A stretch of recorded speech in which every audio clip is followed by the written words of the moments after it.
ഗലാത്യ ലേഖനത്തിൽ കർത്താവായ യേശുക്രിസ്തു, അതാണ് ഇന്ന് നമ്മൾ പഠിക്കാൻ പോകുന്നത്.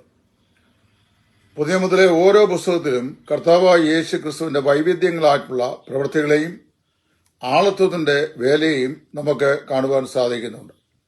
ഗലാത്യ ലേഖനത്തിൽ അപ്പോസ്തലനായ പൗലോസ് ക്രിസ്തുവിനെ വരച്ചു കാണിക്കുന്നത് ഇപ്രകാരമാകുന്നു.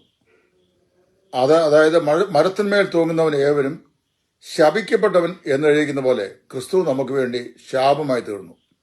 ന്യായപ്രമാണപ്രകാരം മരക്കുരിശുമേൽ മരിക്കുക എന്ന് പറയുന്നത് ഏറ്റവും ശാപകരമായ ഒരു അനുഭവമാണ്.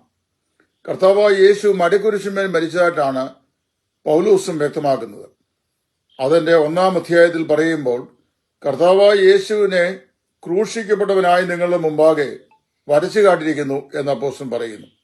അങ്ങനെ ഗലാത്യ വിശ്വാസികളുടെ മുമ്പാകെ അവരെ ന്യായപ്രമാണത്തിന്റെ ശാപത്തിന് വിലയ്ക്ക് വാങ്ങുവാൻ ന്യായപ്രമാണത്തിന്റെ റിക്വയർമെന്റായ ക്രൂശ് മരണം സഹിച്ച് രക്ഷയെ ഒരുക്കിയ കർത്താവായ യേശു മനുഷ്യവർഗത്തിനു വേണ്ടി പാപത്തിന്റെ ശാപം ശിരസ്സ വഹിച്ചുകൊണ്ട് കാൽവരിലെ ഗോൽഗോഥായിൽ 2 കള്ളന്മാർ നടുവിൽ തൂങ്ങിക്കിടക്കുന്നവനായി അവിടെ അപ്പോസ്തലൻ അവതരിപ്പിക്കുന്നു.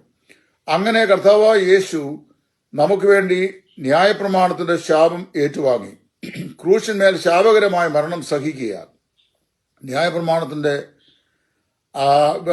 അടിമത്വത്തിൽ നിന്ന് നിത്യമായ സ്വാതന്ത്ര്യം തന്നിൽ വിശ്വസിക്കുന്നവർക്ക് നൽകുന്നു എന്ന് പ്രഖ്യാപിക്കുന്നു. ഗലാത്യ ലേഖനത്തിലെ അതിപ്രധാനമായ പ്രമേയം ന്യായപ്രമാണത്തിൽ നിന്ന് നാം വിമുക്തരാക്കപ്പെട്ടിരിക്കുന്നു, ആകയാൽ ഇനി ഒരിക്കലും അടിമനുഖത്തിൽ നാം കുടുങ്ങേണ്ട ആവശ്യകതയില്ല എന്ന അപ്പോസ്തലൻ ആവർത്തിച്ച് പറയുകയാണ്. ക്രിസ്തു നമുക്ക് വേണ്ടി ശാപമായി തീർന്നപ്പോൾ നമ്മുടെ മേലുണ്ടായിരുന്ന പാപത്തിന്റെ ശാപം എന്നേക്കുമായി അഴിഞ്ഞുമാറി. ഇനി ഒരു ശാപവും ഇല്ല, കാരണം ക്രിസ്തു നമ്മുടെ ശാപം ക്രൂശിന്മേൽ എന്നേക്കുമായി നീക്കിയിരിക്കുന്നു. മരത്തിന്മേൽ തൂങ്ങുന്ന ഏവനും ശപിക്കപ്പെട്ടവൻ എന്നെഴുതിയിരിക്കുന്ന പോലെ ക്രിസ്തു നമുക്ക് വേണ്ടി ശാപമായി തീർന്നു.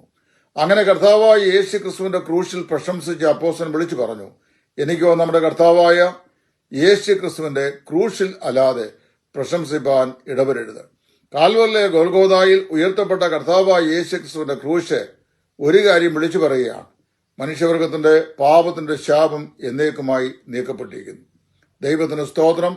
നമ്മുടെ ശാപം നീക്കിയ രക്ഷകൻ എന്ന നിലയിലാണ് ഗലാത്യ ലേഖനത്തിൽ അപ്പോസ്തലനായ പൗലോസ് കർത്താവായ യേശു ക്രിസ്തുവിനെ പരിശുദ്ധാത്മാവിനാൽ വരച്ച് നമ്മുടെ മുമ്പാകെ കാട്ടിയിരിക്കുന്നത്. ഈ കർത്താവായ യേശു ക്രിസ്തുവിൽ വിശ്വസിക്കുന്ന ഏവർക്കും പാപവും ശാപവും എന്നേക്കുമായി നീക്കപ്പെടുകയും പാപത്തിന്റെ ശാപത്തിന് മോചനം ലഭിക്കുകയും അവർ രക്ഷിക്കപ്പെടുകയും ചെയ്യുന്നു.